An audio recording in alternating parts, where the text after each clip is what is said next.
Hi and welcome to the weekly market update. It is Monday the 11th of November 2013. Okay, so today is Veterans Day, so we've got a holiday in the US, also in Canada. So relatively quiet session in terms of volumes that we're looking out for today. Also quiet in terms of data across Europe and the UK. We've only seen industrial production from Italy out this morning, and the data coming there on a slight improvement, but otherwise not really much else to watch out for the rest of the day in terms of sort of tier 1 data. So where we're sort of trading this morning, we've got the FTSE around 67.17, the Dow futures around 15.720. For the currencies, we've got euro dollar around 1.3398, cable around 1.6011, and then for commodities, we've got the gold future at 1283.60 and the crude future at 94.50. Okay, so in terms of data for the rest of the week, into tomorrow, we start off with some inflation data out of Europe. That's a bit of a theme for this week. So CPI out of Germany, expecting it down 0.2% month over month, but up 1.2% for the year over year reading. And also for Italy, we get their CPI data expected at 0.7% year over year. For the UK, we then get a whole raft of inflation data. We get the CPI, PPI and RPI. For the consumer price inflation data for the UK, expecting a 0.3% reading month over month. For the year over year, a 2.5%, and then for the core reading, a 2% reading. Obviously, these numbers are all slightly lower than the last readings, but actually that's probably more in line with what the Bank of England is looking for a bit of stability in the inflation. So 2.5% year over year would actually be a very decent reading on what we're actually looking for in the UK. People watching out for this inflation data, obviously it's put as one of the three knockouts of the Bank of England's unemployment threshold for when they may consider changing rates. So people are really going to be watching out for this data that we do see from the UK on Tuesday. Otherwise, in terms of the inflation data from the UK, we've got PPI expected slight gains on those numbers, but only very slight. And for the retail price index, expecting 0.4% month over month and 2.9% year over year. Otherwise, for data from Tuesday afternoon, we've got a US small business optimism survey and then the Chicago Fed index, and that expected at 0.18 from 0.14. Okay, so into Wednesday, from Europe, quite a quiet day. We've got Spanish CPI data on Wednesday, expecting it 0.5% month over month and down 0.1% year over year. But then the EU Hubline reading, expecting a 0.1%, so a bit of a mixed picture there for Spain, but staying around sort of the flat mark for inflation. And then we get the European industrial production. And from the UK, it's going to be quite a lot of important data on Wednesday. We've got, first of all, the unemployment data. Obviously, this is largely watched now. Expecting the rate to tick down to 7.6 from 7.7. Expecting claims to fall by 30,000. And also looking for the claimant count rate to fall to 3.9 from 4%. So looking for some positivity there in the UK. We'll also see the release of the Bank of England quarterly inflation report. We saw the meeting of the Bank of England conclude last week, and obviously no changes they made to their rates or asset purchases target.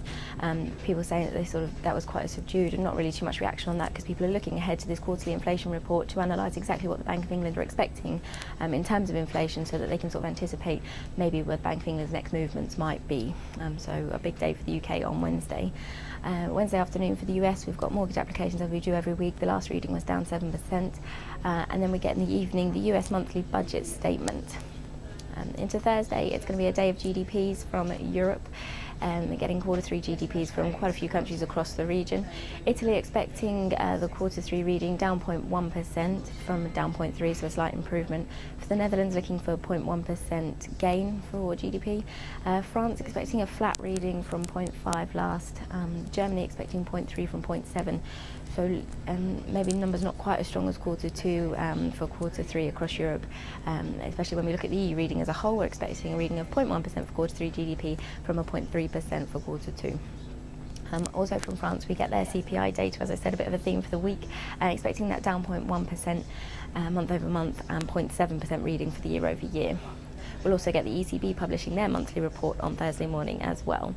From the UK on Thursday, we're going to get retail sales, expecting those down 0.1%. The prior was down 0.1%. The prior was 0.7% gain. That's for the month over month, and year over year expecting 3.1 from 2.8. And then from the US in the afternoon, we get the usual initial jobless and continuing claims. Initial jobless expected at 330,000. from 336, so a slight fall there. Obviously, we saw the non-farm data coming out last Friday, and that actually surprised from the upside with a really strong number coming in. We're only expecting 125, and we saw a really strong number, which we did see the markets reacting quite wildly to there. So again, we'll be watching out for this initial jobless and continuing claims Thursday. We'll also get US trade balance, expecting that at a deficit of 39 billion. Okay, and finally into Friday, we've got the Eurozone CPI reading as a whole, expecting that down 0.1% month over month and 0.7% year over year.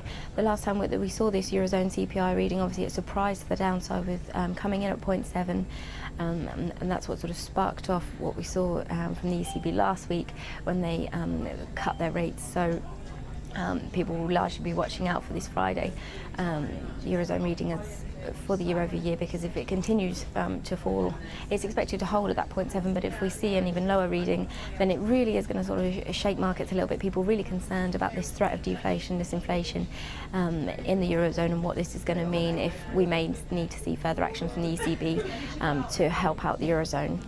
We'll also get the LTRO repayment Friday morning from the ECB, or the announcement of that. We saw quite a decent repayment last week of over 5 billion, so that sort of surprised the upside. Again, watching out for that. No key sort of themes or patterns that we're seeing there. For the US, we're getting an import price index, expecting that down 0.4% from a prior 0.2%. We also get manufacturing, or Empire Manufacturing, coming in or expected at 5 from 1.52 last.